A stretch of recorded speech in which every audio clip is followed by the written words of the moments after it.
Anyway, this game was a surprise. I'm actually like really interested in this. Which one Blood is this? of the Daywalker. Oh yeah, yeah, Dawnwalker. yeah. I'm sorry. Yeah. Hey, not the Daywalker because that's Blade, but clearly the Daywalker. Essentially the same story. Yeah, except for it's like in England times. England time. Y'all know what I mean when I say it, though. It wasn't no America yet. Yeah. But like him killing vampires, like you could be completely like ruthless because you killing vampires and like familiars and stuff. Didn't say day one on Game Pass either. Now I was like, you ain't slick. Now Super Meat Boy, I was not expecting this at all. 3D multiplayer Super Meat Boy, with some sort of like RPG. I mean, action adventure elements to it. Like, bro, why is there so many? Because y'all gonna make me lose by not jumping the right way, and I'm gonna get knocked off to the side. Yeah, I'm already out. It's like 2D was hard enough. I am not doing this. It's absurd. I checked out. I checked out super early. Kennard and Larry and them, they be in the party. We all playing Super Meat Boy. I'm like, okay, well, I'm gonna go play something fun because I don't want to die 70,000 times. I mean, this is already gonna be good. Ninja Gaiden. This day one Game Pass? I'm sure it is. I've been confused because I've never seen it on any of the PlayStation stuff. I mean, it's not going to be on. Well, let's see. They're going to show at the end. They should. Yeah. We'll see what it's all for. Because I think it was. I mean, I won't buy it either way because I kind of just want a copy of it. I got to buy 2 Ninja Gaiden games in the same year. That's like for a Ninja Gaiden fan. This is absurd. Like, yeah. Game Pass. Yep. And then an expansion for Indiana Jones. Okay, but that ain't free, right? No. Because it looked like it wasn't free. So if you bought the deluxe edition, you got the season pass. Okay. That I think said had 2 expansions. They did. So a lot of folks were surprised that they were making an expansion for this because, so the game sold okay. I think it sold was worried. I think it sold like 4 million copies on PlayStation 5 so far, which is pretty good. Pretty good. Not well. Apparently they were expecting and hoping for more, but it's still pretty good. How many people they think have PlayStations? Like realistically, how many people actually have PlayStation? And I think it sold like 2 or 3 million on Xbox, where most folks are probably playing it on Game Pass. Yeah. So this was a surprise, a Game Freak game. Oh yeah. I knew. I reckon. I was like Game Freak. What do I know Game Freak? So I'm while this trailer's going, I'm looking up. It's like, who the heck is Game Freak? Oh, these are the guys that make the Pokemon games. Yeah. Why does this game look like the way it does and Pokemon looks like the way it does? Because they had to put it on the Switch and make it run on a Switch Lite. Yeah. Beast of Reincarnation. Now it does give me a lot of what's the game we talked about, the EA original? Wild Hearts. Yeah, it gives me Wild Heart vibes. But it's so when they first showed this, I'm like, we going back to BioShock Infinite? Oh yeah. Well, they've showed this before. This is I didn't realize they showed this. Okay, so the original trailer for this is nothing like it during the show. That thing's like 6 minutes long. I was like, I was tired of this by the time it showed a lot. But I felt like I want to play it. Oh yeah, I'm in. I don't. I didn't like any of the characters that they showed me. I thought the gameplay was kind of derivative and it's somebody said it. Pause grounded for a second. Yeah, okay. So let me ask you a question though before you keep going. Who the fuck you think you are? Derivative. Somebody described it perfectly yesterday that I watched. I think it's just too British for me. Because all the characters that they showed, I don't like any of them. I don't know. Was I supposed to like them? Are they the people I'm working with in the game? Because if so, I don't want to be a part of any of that. Like none of it. We family looks out for each other, and we're all like Cockney British and like Irish, drunkards and like. I just like an Irish Vin Diesel. Yeah, like we're like trauma bonding. That's what we're gonna bond over. We're bond over being screwed over, Nolan. By the time they showed me all those characters, I'm like, I don't want anything to do with any of these. And then they go on for another like 3.5 minutes of gameplay, and it's like, this is just BioShock. Hey, first of all, this is just Clockwork BioShock again. We already did that. I kind of want to play it. I'm gonna play it. Like I don't know what he's talking about. I'm more interested in the other Grounded 2. No, the other BioShock game that they haven't showed at all.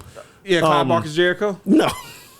Isn't that what it's called? No, it's like it's Judas. Judas. That's it. Yeah. It's with a J. No, it's just Judas. Yeah. Yeah. Which I was hoping to see during all of this. Exist no more. It's Clive Barker's Judas. Oh, it still exists. Yeah, it might be Clive Barker's. He probably stepped up because they haven't shown a trailer in a while. Well, hopefully it'll be at Gamescom. Well, we found a copy of Clive Barker's Jericho in the wild. You know I'm buying it, right? Well, yeah, Grounded 2. Grounded 2. Yeah. Apparently, you won Grounded 1, and then you got put back in Grounded 2. But now they got spells, and you got double daggers. Yeah, I know some folks that love this game. I know there's a big audience for that game. Yeah. It's just too good of a concept. Oh no, yeah, there's a big audience for it. So I don't want to play it. Weekly play sessions and stuff too. Yeah, and it's big. Yeah, I watched them at times. It's like okay, a lot of folks. What is this? So we saw this at a bunch of times. Yeah, a few times now. I want to say Gamescom was the first time they showed it last year. But Chronos. Okay. Yeah. That was the one with the dude in the helmet was playing chess with the old lady who turned into a monster at the end. The original trailer. Mm-hmm. Apparently, they got a bunch of people still playing this. Oh, Elder Scrolls Online. Yeah. Play this. Oh yeah. I think that number is a little skewed. Oh, no, 26 million players. 26 million folks who probably still has it on their hard drives. There we go. Okay. At the least. Yeah, I mean, I know some folks. I know some folks that still play it, and I'm sure they'll come back, just to check out the new world changing stuff, and then they'll probably, it'll just be sitting on their hard drive again for the next year or two. There you go. Now this game is ain't no powers and ain't no Dead Space stuff going on, but I'm still kind of interested. It was made in conjunction with Swedish NASA, basically Euro NASA kind of yeah. ESA. There we go. Yeah. But is it just gonna be me just constantly falling down and climbing up things? Or it's kind of what it looks like. Well, no, because it's like a puzzle game. I thought at the end of it she was talking about her husband, and then he came out and some door opened and it was like whirring, and then went to this, and then we doing Jamaica Me cleaning. This game looks fucking weird. It does look weird. It looks like an acid trip, bro. Yeah. Everybody's doing the Jamaica Me happy stuff, but then this stuff is happening, and you're going into Moby Dick or whatever. Then all of a sudden it turns into Ghostbusters, eldritch horrors. What is going on? And there are no ghosts at the Grand. Yeah. Eldritch horror meets acid trip. Dude, it took me a good 30 seconds to realize what this was. I still don't know what it is. Oh, it's Age of Empires? Age of Mythology. Age of Mythology, yeah. Same thing. Same thing. It's just an expansion, right? Yeah. Basically, yeah. Now this game, Mudang. Oh yeah, this looks interesting, bro. You gotta use your rage against you. I was like, hey man, let me tell you something. You know who that person likes? Hideo Kojima. Yeah. Oh yeah. Yeah. It might have been influenced. Yeah, just a little. just a smidge. Just a smidge. At first, I thought it was Asian Splinter Cell. And then I was like, well, the country or whatever. They was in some sort of Asian country, and then I was like, oh wait a minute, no, this is definitely more Kojima influence. Yeah, Mudang 2 Hearts. Yeah, it looks cool. Yeah, not Game Pass though. It does look cool. And I saw this, I'm like, okay, I know this game came out. Am I just crazy? But no, this is the part 2. Yeah. I never played the first one. I didn't even know the first one came out. Yeah, it did. What is this called? I think it's something like that. Yeah. And so I think this is. I think the first one's like $5 on Steam right now too, on sale. You're not gonna buy it. Almost bought it, but I realized I probably never play it. I want to though. I love those. I love games like that. Yeah. What did I say? Isn't that what it said? Yeah, I think that's what you said. Oh, okay. Yep. And then this is like You still playing Fallout 76? I've never played it. Screw that game. I know Danielle played it for a couple nights and then was like, yeah. I've had multiple sessions in the game. There's just something about it. In theory, multiplayer Fallout, great idea. This is just not quite. The thing about Fallout for me that I always enjoyed was discovering the world and whatever the story they were telling within each of the Fallout areas, right? This ain't that. They can't quite do that level of storytelling in that. You don't want to fish? Huh? You don't want to fish? No, I'm cool. Cool. I was kind of interested in this, but I think this is a phone game that they're putting on consoles. Hey. What is it? Solo Leveling, which I started watching. Oh yeah, I started watching it. It's very interesting. Very interesting what was going on. And then like after like 8 episodes, ain't no more dubbed. And I was like, well, I'm not reading. So fuck that. And then I could have swore this was a Power World expansion. And I thought it was for a second too. And then it just kept going, and I'm like, I know it ain't Doki 5 or Doki V. Because we never getting that. That got canceled without nobody saying nothing. But it's something. They doing something in this game. And I almost feel like, and maybe I'm tripping, y'all let me know, none of this is gameplay. Well, I feel like I feel like it ain't though, Zach. I feel like it's supposed to be gameplay, but we're gonna find out in 2 years from like a Kotaku article that shit never existed. It was all pre-rendered. It was a pre-rendered AI thing, like whatever that thing they showed at the Game Awards was. Wait, what? Oh, it's bud. Yeah. I didn't see this. Michelangelo. Oh, this is all new. Yeah, Tony Hawk. With Michelangelo, at least Michelangelo should be all 4, but I'll take Michelangelo. He's the party dude. And then also, we'll get a special appearance by the one and only Doom guy. Oh, yeah. He riding a chainsaw. And then riding a chainsaw? Oh, yeah. Yeah, show him in a second, unless they cut the trailer Tony off. Hawk, Pro Skater 3 and 4. This was very interesting. Yeah, this looks pretty cool. This reminds me of Chris Tales, but like action adventure. Yes. Yeah. I was trying to figure out. Like, what is this? Yeah. What it kind of evoked. Bro, you guys listen. You gotta stop. What? Evoked. Is that what I'll be sounding? I wish Steven was here because I'll be like, evocative of, yeah. But does she have to fight a planet, like a whole statue thing at the end? Yeah. Yeah, I saw cards and I was afraid at first, but it looks like bro, I felt the same way. I was like, so you gonna take this beautiful looking thing? Bro, like deck builder. And then, of course, the rumor turned out to be true. The remake of the original Gears of War, which is coming out on everything at the same time. Yep. And it's got cross play, cross progression. Yeah, that's cool. It's like, you can buy it multiple times. Please do. Yeah, please buy as many copies. Please. They've been giving out. Marquise he bought the Ultimate Edition. Gears of War Reloaded. Right. Mm-hmm. They sent him a code for Reloaded. Oh, really? Yeah, a bunch of people. If you bought Ultimate, they were sending out codes to a lot of people for Reloaded. So they don't even got to buy it. Cool. They get to actually, even if you got Game Pass, you can play it, but now you get to actually you own that copy digitally at least. Persona 4 remake, we are locked in, buddy. That's such a good RPG. It's like Persona 5 is a better overall product, but if they're remaking Persona 4, they have a chance to make it better than Persona 5 because the story was better. Mm-hmm. That's why I hear from like that was the thing. It was like hard Persona fans. The Persona 3 fans were like, this is the hardest and most true to the Persona franchise. Like, whatever. This looks whack. Oh, hey. Yeah, it was definitely a surprise. They killing folks in the game, man. Come on, we gotta give them doing fatalities, man. They doing something. What is this? This is Invincible Versus. It's gonna be a 3-on-3 fighter. Being made by former Killer Instinct devs. Yep. Which Maximilian said he was had been known about for a minute, could not say nothing. Just he knows a lot of those. He worked on the Killer Instinct games with them, so he knew a lot of those guys. So yeah, it must have been weird to have to sit on that. And then they shadow dropped Final Fantasy 16, right? Yes, they did. Yeah, but there is one caveat to this that I was very upset about. There is no physical copy yet, but also like they might just probably not. Yeah, it's the complete edition. Yeah, that the Xbox version. That was the other part. Pass? Huh? Is it Game Pass? Not at all. No. Double Fine doing Double Fine stuff. Yeah, Double Fine still making games. Okay, cool. Yeah, it ain't Psychonauts, but it's something.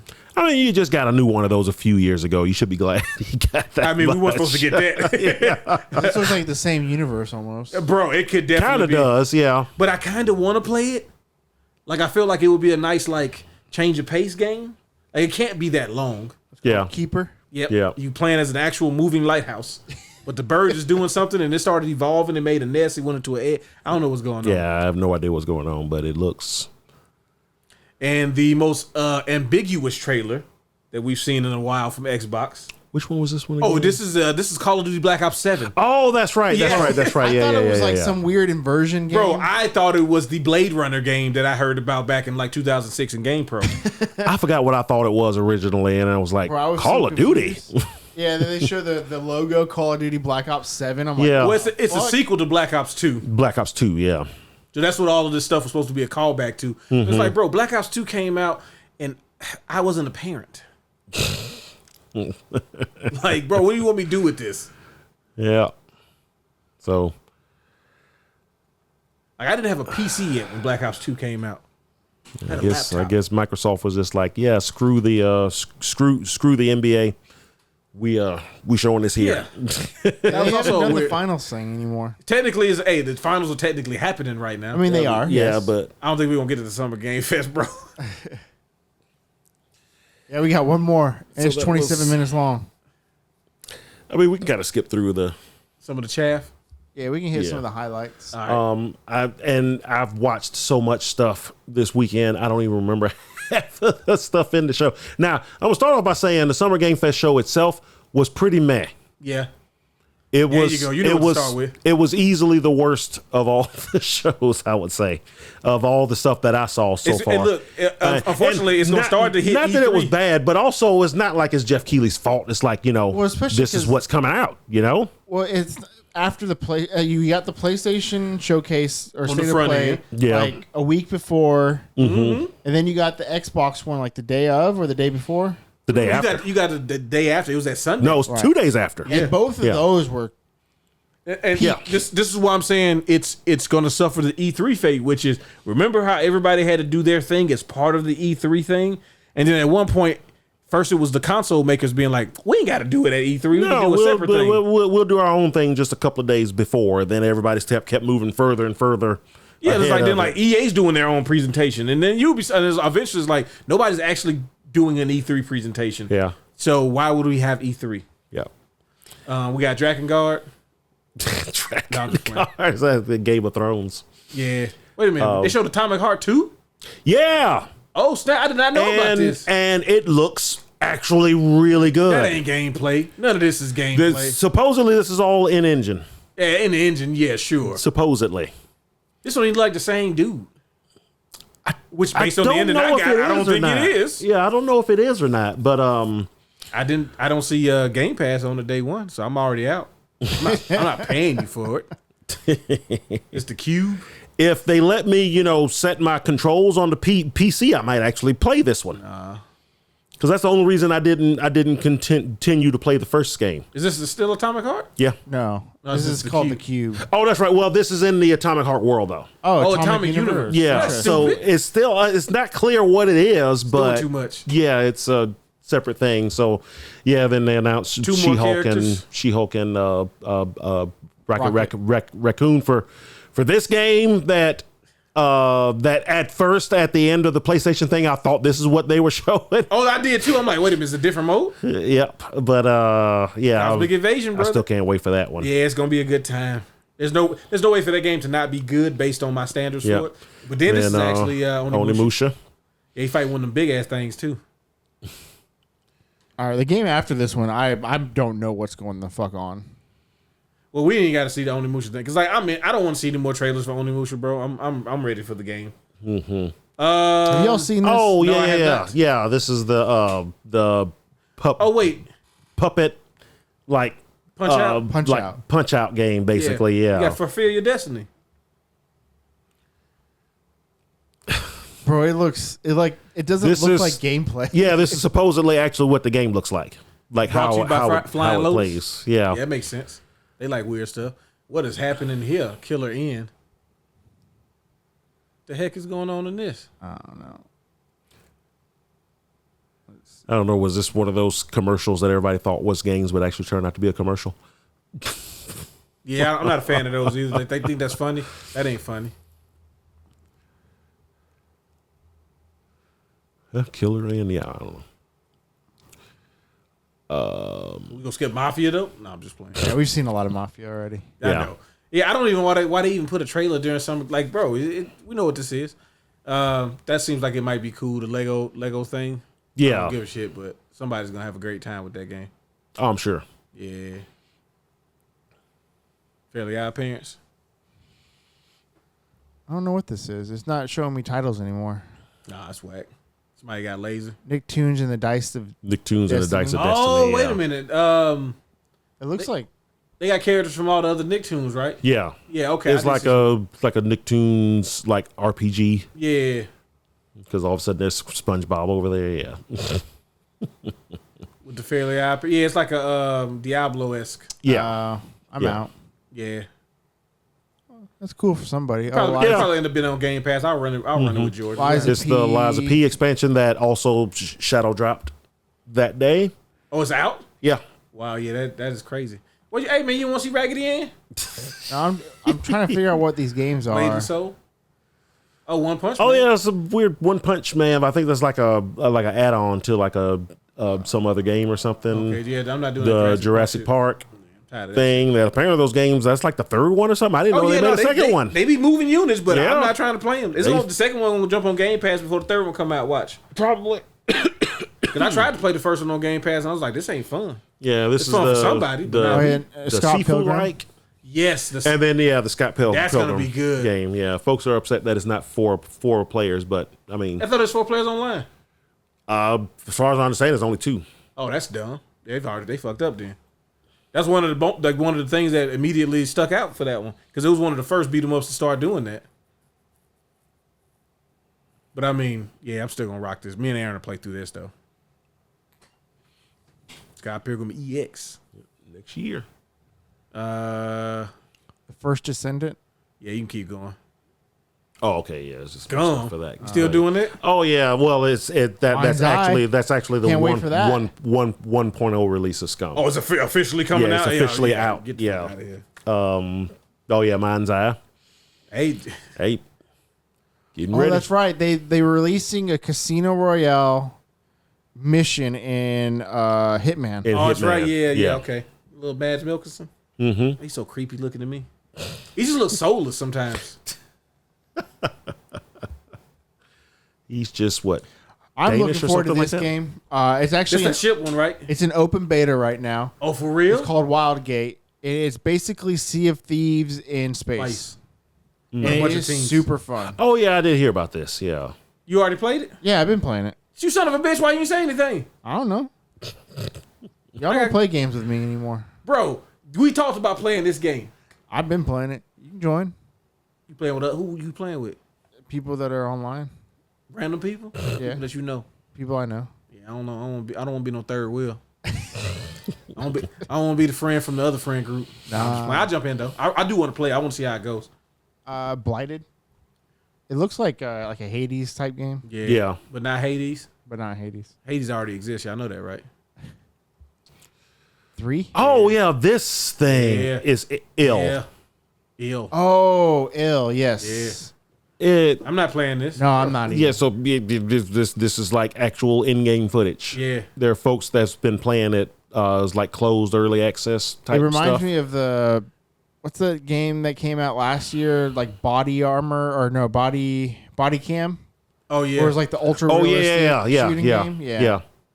That's what it reminds me of, but it's a horror game. Yeah, Yeah, folks, I don't folks, want that. folks that have played it said no. This is actually what the game looks like, Why would I want to play and that? how it plays. It's insane. Yeah, I don't want to play that, bro. The whole Resident Evil 7, where you be in the house with the dad doing it. Is this on here?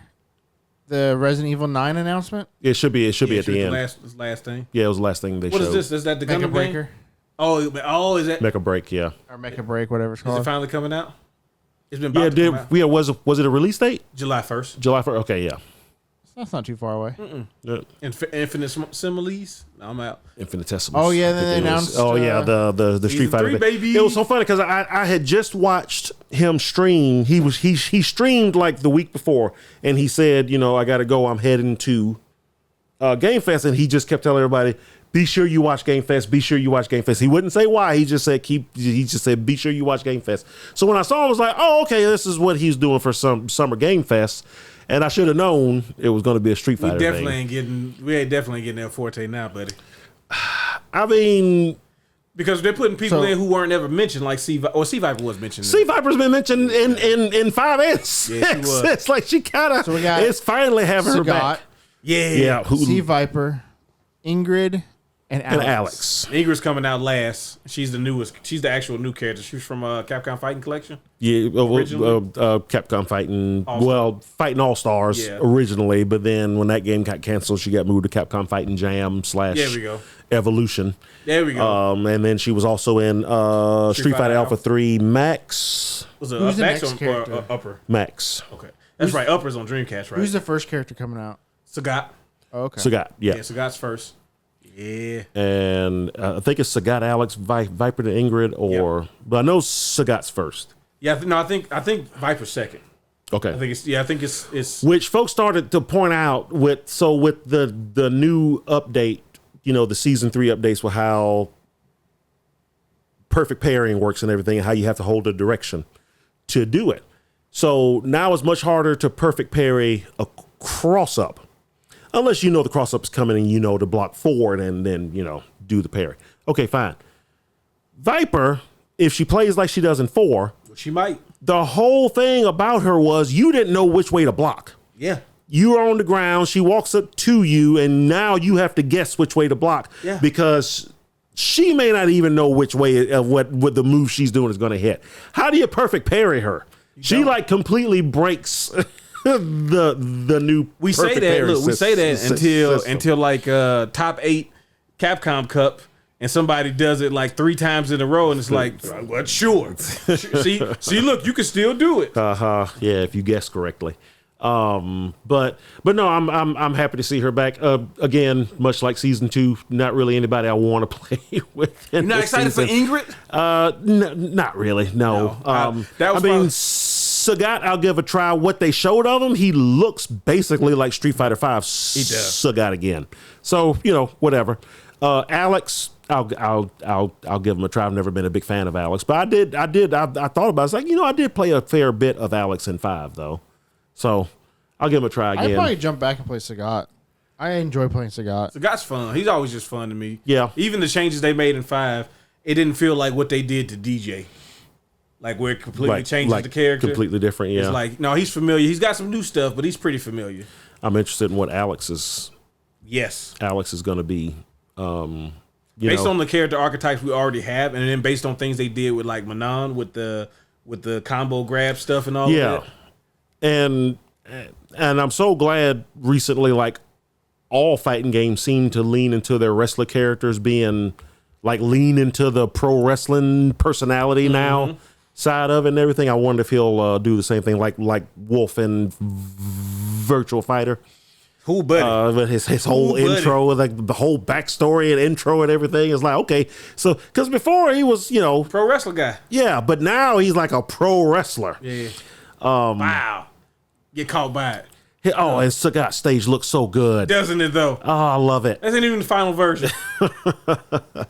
So, yeah, but that's going to be good. They playing League of Legends or some weird shit. Last Flag. I don't know what this is.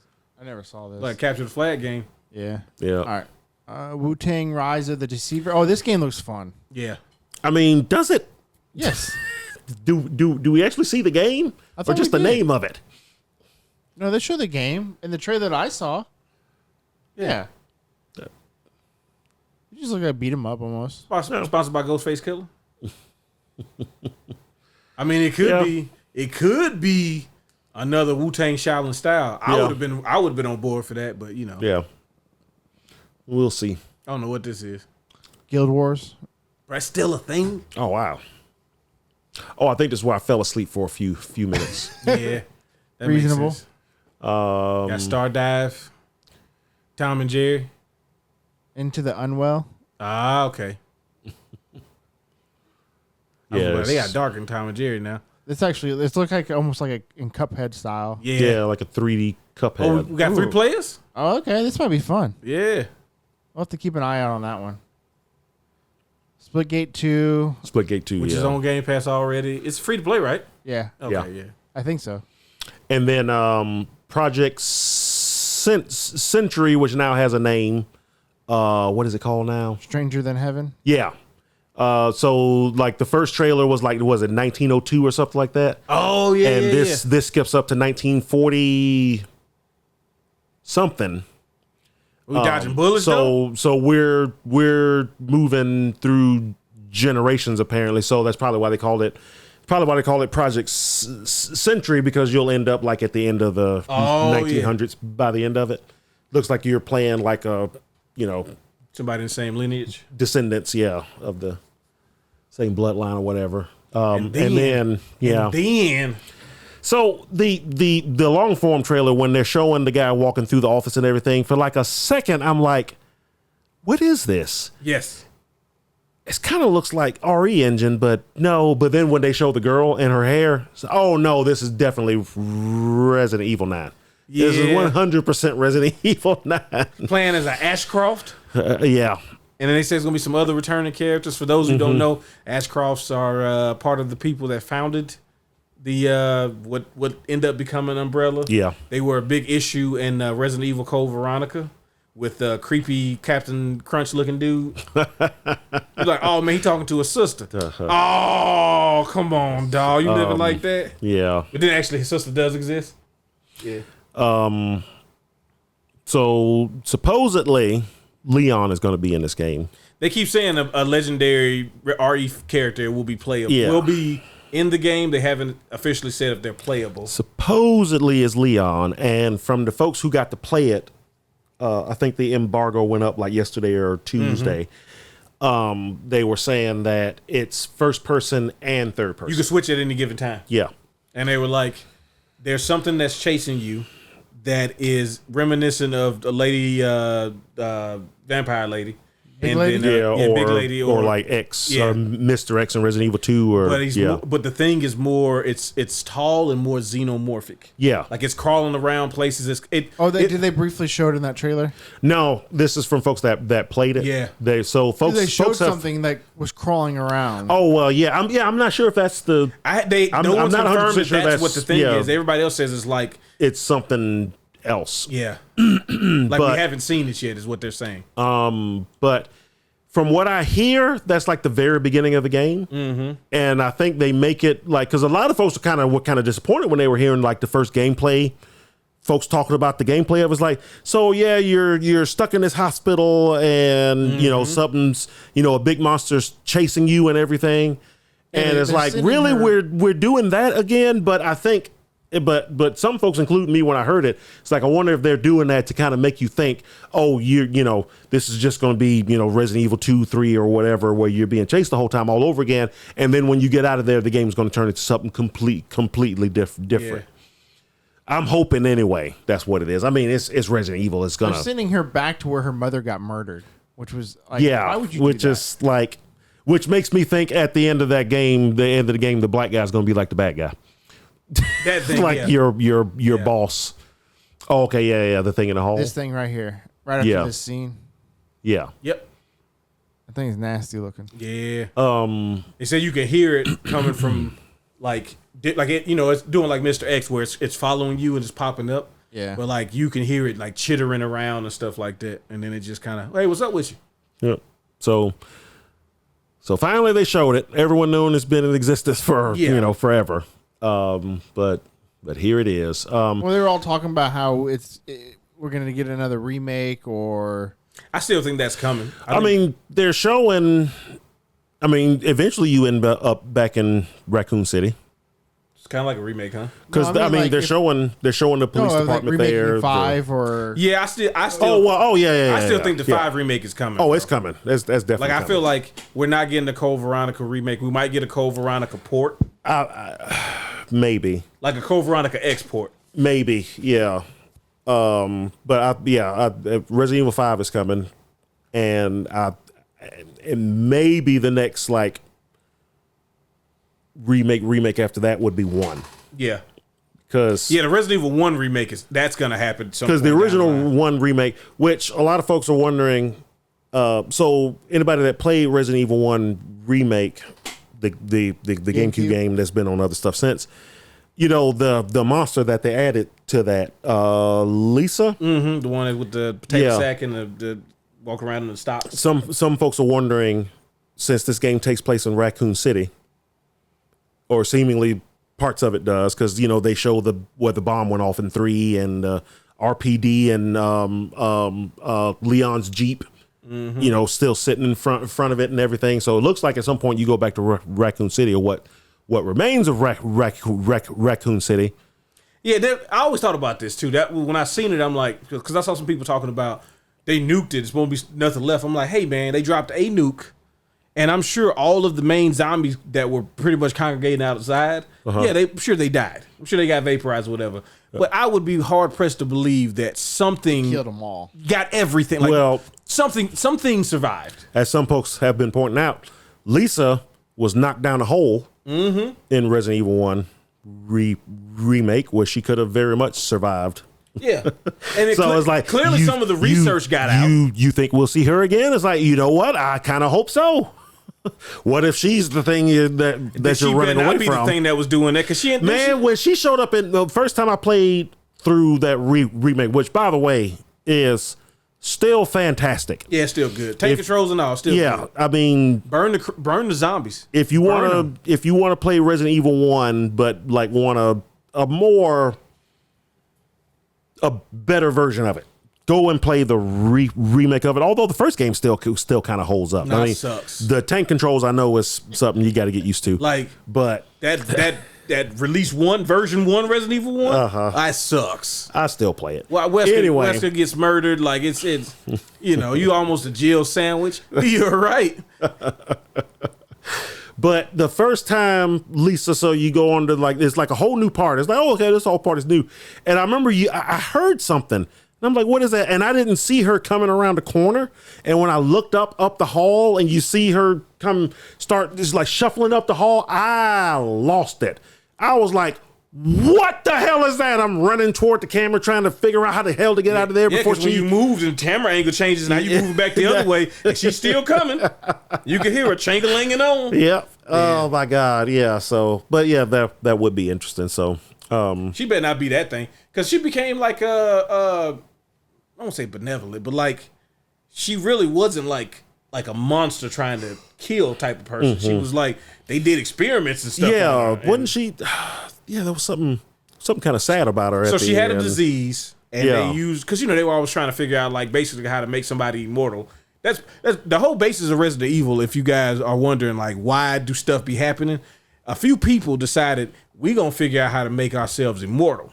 Okay, one of them was like, I feel like I could make like weapons type things, like monsters basically, but control them. But the real purpose of it was to make the Ashcroft dude immortal, and it wasn't gonna work because they don't know what they're doing. But they were trying to take like weird plants from these different places and like just half magic, but mostly just uncontrollable things. They're not necessarily demon type stuff. They just make stuff mutate wrong.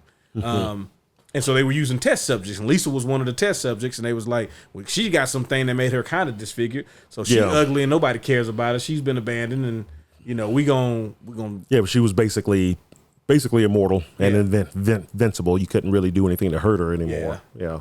So we gonna experiment on her real bad. We didn't figure out how to make us immortal, but she can't really die. So like, let's just slice up and like poke and prod. Yeah. And now people are in the mansion, and she escaped. She happened to escape the same time you was in the mansion. And so, like, you see her, and you seen everything else in the mansion. Yeah. And you put 2 and 2 together, and it's like, well, you one of them things. And she really not, but you still pump her full of lead. Yeah, that was a great addition to that game. Because folks like me that played the original Resident Evil like 20 times, I knew it back and forth. So, Go here, get this. They did not see that coming. Or did you see didn't they move where the dog jumps in at you? They did some little slick stuff. Yes, they did, because you walk down that hall the first time and you're like walking down. It's like, okay, you're waiting for it. Doesn't happen. Then you come back to the hall again. Doesn't happen. It's like almost 2/3 of like a little past halfway through the game. I think there's a point where you have to run back through the mansion. So you're running from something else, and then you get in that hallway. That's when the damn dog comes in the window. And I was like, God damn it, they got me again. Yep. Because I remember playing the original game for the first time. I walked down the hallway the first time playing that remake. I'm like, First of all, I borrowed the game from Steven. Okay, because he was like, you could borrow it because it's too scary. I can't get through it. And I'm like, boy, you scared of Resident Evil? And I started playing and I was like, oh, no, this is real scary. This is way scarier than the PlayStation. The remake was I could only scary. play it from 3:30 to 5 when the sun was out. Had to be blasting loud rap music to keep my brain from not focusing on it. Yeah. And they still, when I was like, oh, I know the dog is right here. Oh, I remember I finished the game at night. That was the only time I played it at night because I really wanted to finish it, but I was not wanting to play it in the dark. It was Yeah, it's good. Yeah. Graphics was getting too good, but we still had to pre-render the background. Yeah. Nasty. Yep. But excited for Resident Evil 9. Yeah. See what it's going to be like. Yep. A lot of good stuff coming up. Bro, so much good stuff. And we definitely missed things. So first and foremost, tell us what we missed. You know, what are you looking forward to? Yeah, what you looking forward to, especially if we didn't say what was the mech game that I think was in the Latin American game showcase thing? There was a mech game in one of those. It was out of Latin America and a Southeast Asian one. If somebody knows what that is, tell me what it is because I couldn't find it when I looked for it after. But it looked amazing. Versus the AI generated thing that you made up. Probably. So yeah, I mean, Capcom still got a presentation coming. Nintendo, everyone's assuming they're going to do a presentation. We just did a presentation. The Switch 2, that's the presentation. Well, yeah, everyone thought it was going to be before the Switch 2 came out, but now I'm guessing they're probably going to do it probably in the next couple weeks or so because they got to blow out Donkey Kong before it comes out. It will at least get some sort of treehouse thing, right? I think they already did a treehouse for it. Did they? I thought that was just a little... Yeah, no, they did one. Remember we showed footage of it a couple weeks ago? Yeah, they sure did. But I mean, it's still their time to show their summer through the rest of the year. Yeah, we don't know the fall lineup yet, though. Capcom still has to do their quarterly thing, and then of course we still got Gamescom to close everything out in August. Mm-hmm. So the summer of games is not over. It's just the Summer Game Fest has kind of come and gone. But I mean, overall, like I said, the Summer Game Fest show itself was kind of meh. It was up and down. There was some cool things, but there were definitely a lot of like not really for me. Yeah, and I think that's really what it was. It was a lot of stuff that's like, yeah, I understand why this game would be made. I understand why there's an audience for it. It doesn't really do much for me. The PlayStation and the Xbox shows was like, these are the games that y'all making for me. Yeah, to me, the PlayStation show was definitely the one I was the most hyped over about everything in it. The Microsoft show was good, but it was a lot of stuff that just wasn't for me. I mean, the Gears of War thing, I'm all over it. Well, like the games that I was looking at, the Microsoft thing, my only drawback was the games I would be most excited for was like, you gotta buy that. Well, yeah, and I was disappointed that there was no Fable and no Perfect Dark. The no Fable thing is getting but worrisome. That kind of shows you though, which you remember I kind of called it that, you know, Fable may not be coming out in 2025. They got so much stuff coming out. Show the thing with the dude from the movies? Because you could have showed like now. I mean, they have time to push it back, to polish it and make it the big game of next year. That's fine. But don't show it until now. Because Outer Worlds is coming out October, so that's basically their big fall release now. Which, by the way, again, not only is this like the greatest year ever for Game Pass, but this is like the greatest year ever for Obsidian. Oh, listen, Obsidian has been definitely upgraded. They basically four games coming out this year. Avowed, Outer Worlds. They make the Shrunken game. It's right. Grounded is them as well. Grounded, yeah. They make Grounded too, and then they're the marquee fall game for Xbox this year. So, yeah, pretty good year for them. And then Xbox still has some stuff to have folks excited. I mean, it's a really good time to own Game Pass. Yeah. Really good time. Good time to already own a Series X because the price of the brick going up. Yes. And I talked to somebody Wednesday that asked because I told them before I probably wasn't going to end up getting a Switch 2. And the reason I was happy that I kind of did is because, again, like I brought up before, you know, we just kind of starting a new generation with the Switch 2 kind of, but we just got out of the first generation, I believe, ever where not only did the game console prices not drop, they increased.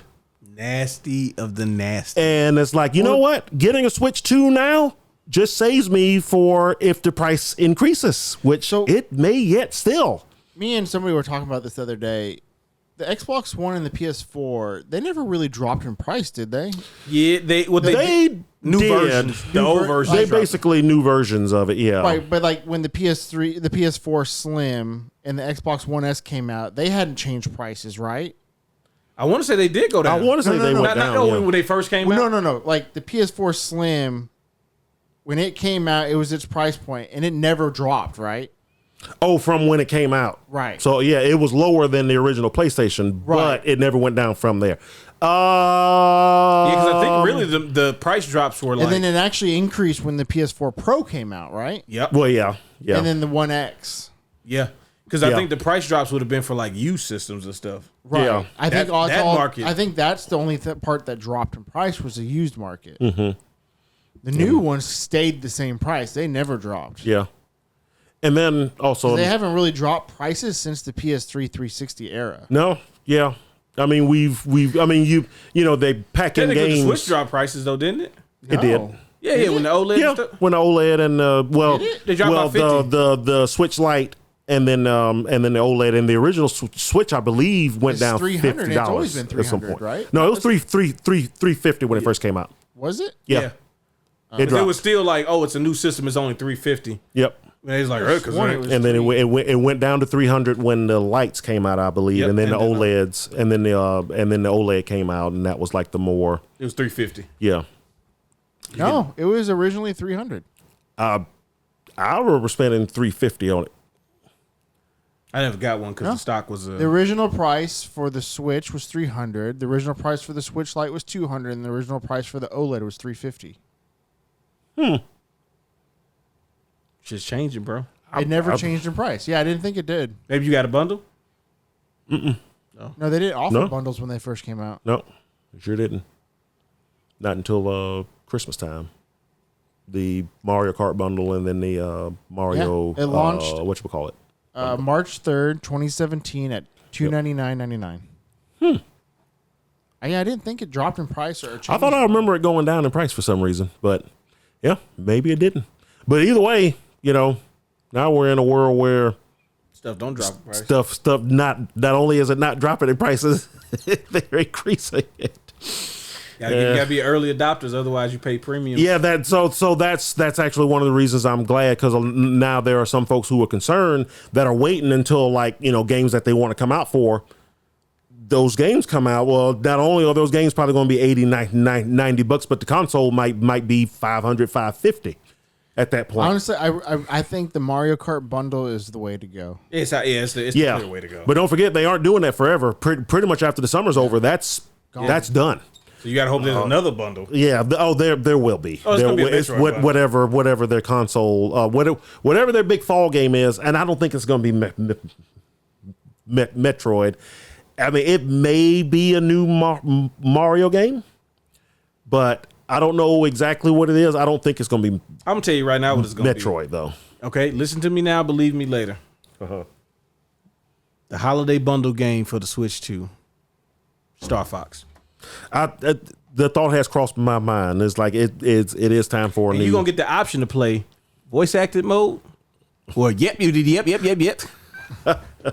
I just want that to be a thing. And just real quick before we go to, just kind of want to give. We've been on this for like. I know, but I want to give props to Nintendo for actually having stock. Yeah. Everybody I know who wanted one on day one was able to just walk in and get it.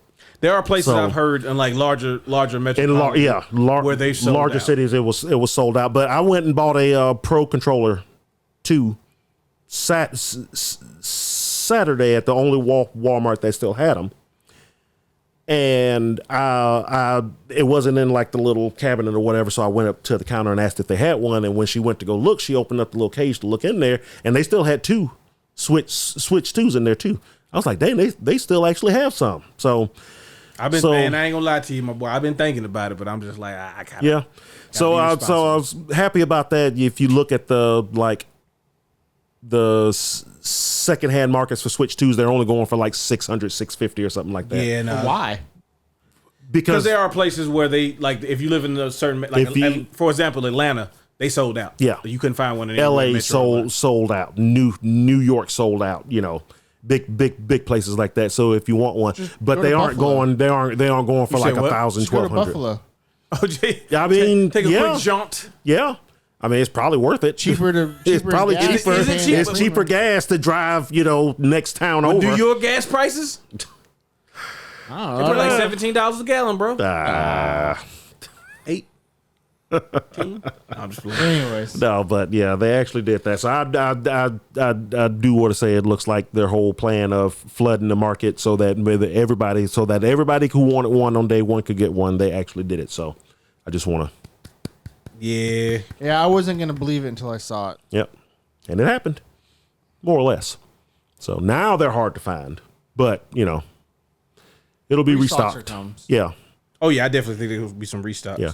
And they've already outsold the Switch. They outsold the Switch launches. The highest selling. It's the fastest selling Nintendo console ever. And I think it's the fastest selling console ever now in its first week. Except for Europe. You telling me that is wild. Because I keep seeing people saying, "Oh, the Wii U sold more than the Switch too." Because people be lying. People be lying. Right. Exactly. People just want to push their narrative of the Switch 2 and Nintendo's money hungry and grifters. Yeah, exactly.